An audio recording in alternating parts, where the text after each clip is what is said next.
haven't spoken in a while, and because we've spoken previously about issues of labor and employment and your contribution there as well, one imagines that when the country's unemployment rate is at 33.9%, there isn't much productivity taking place. Well, that is true. Of course, the figure of 33 point something is not entirely accurate in itself because there's a big part. It's the official numbers out now. Yes, but we don't have the ability to look into the informal sector. So I always like to just preface my conversation with that to say, yes, it looks horrible, but it actually might be much worse. Based on the fact that there are people we cannot get to. But yes, there isn't much productivity, and it's Productivity Month. I think that it is our role as Productivity SA to ensure that we find ways of galvanizing everybody through awareness and education to make sure that we can try and improve that. You just touched a bit on a few, but just give our viewers a sense of the work of Productivity SA. What do you seek to achieve? Well, first of all, I think Productivity SA hasn't been known for many years. I'm not going to go into blaming anybody today because I wanted to be positive in a very productive spirit. There's a lot we haven't done collectively as a people to make sure that Productivity SA is known, including some of the people who work for Productivity SA, I guess. It's an entity of the Employment Services, created via the Employment Services Act.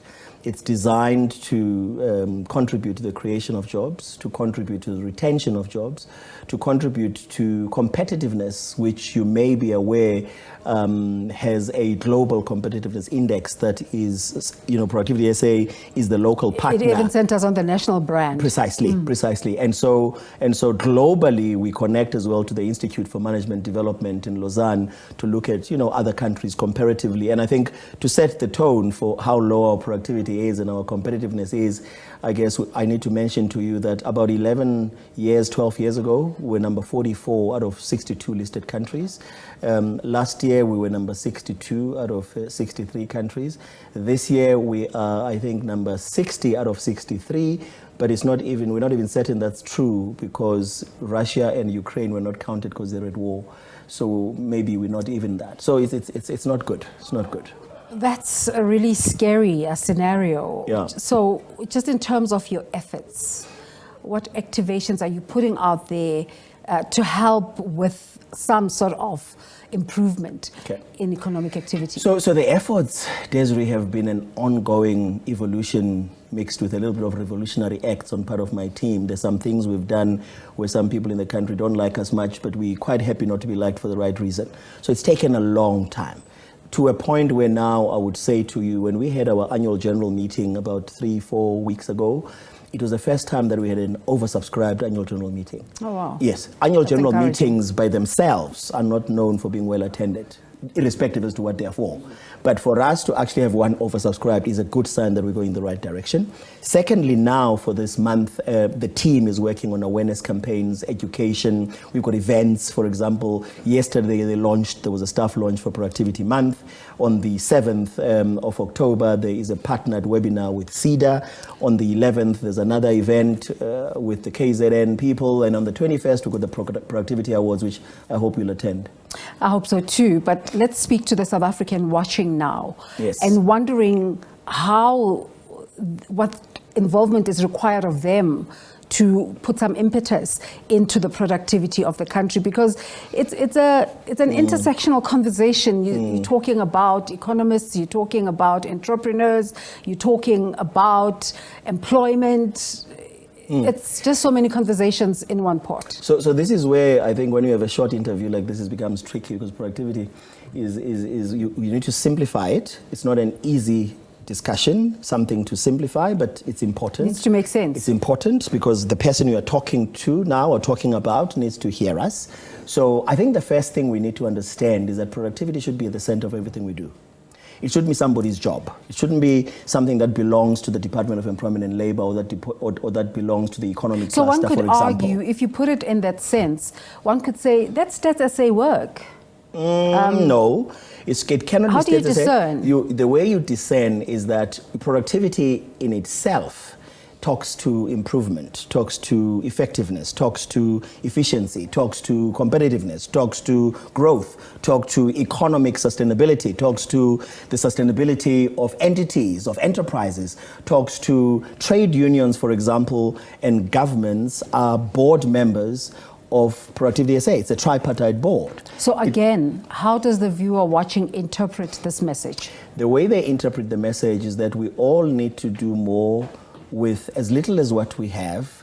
And yes, there'll always be problems. There'll always be the poverty we need to deal with. There'll always be the unemployment we must deal with. And you have to look at the bigger picture. And we must improve that. But all of us in our little corner, I think if we can have the understanding that change happens in every corner, that one old step Martin at a time. Luther saying that be the perfect street sweeper. Exactly. Yeah. Be the perfect street sweeper. Change needs all of us, right? But we also need to do our job as Productivity SA. One of the things we need to do is to tone down the language and be simple in the messaging.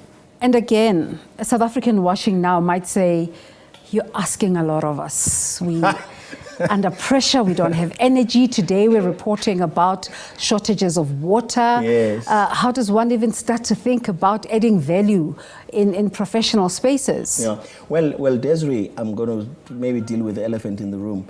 The elephant in the room is that everything works well when there's good leadership. But leadership works on the basis that the people who think they are leaders should be ready to follow when they don't know.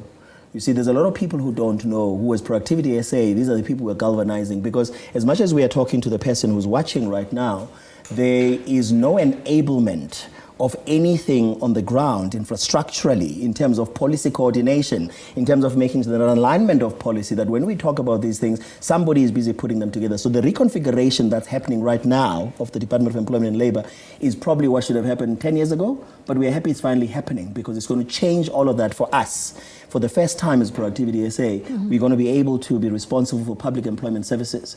We're going to be responsible for labor activation program.